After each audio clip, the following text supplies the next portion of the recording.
po si Joby Damole na nakatira sa Maasin City, Southern Leyte. At 5 taon na po ako sa pagbabarko.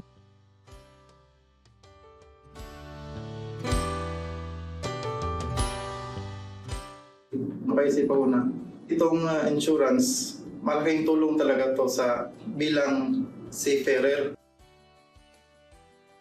Hindi naman natin hawak yung kalusugan natin. Kaya mas mabuti talagang meron kang insurance. And ganyan din akong kumuha dahil malaking tulong din to sa akin, lalo na bilang isang breadwinner, ako nagpaaral sa aking kapatid at nagbigay sustento sa aking pamilya dahil sa probinsya, napakahirap talaga.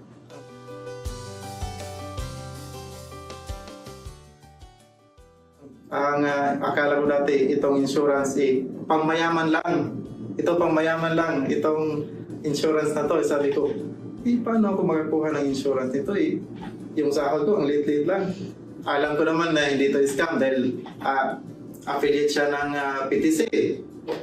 Yung mga kakilala ko doon sa barko, halos 60%, 70%. Natanong ko sa kanila kung may insurance ba sila, sabi nila, wala pa, aanhin ko naman yung insurance na yan.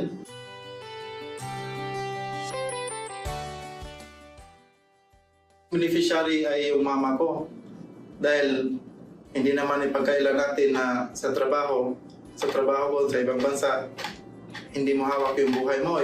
Pag may nangyari sa akin, sigurado akong nasa mabuting kamay lahat ng pinaghirapan ko.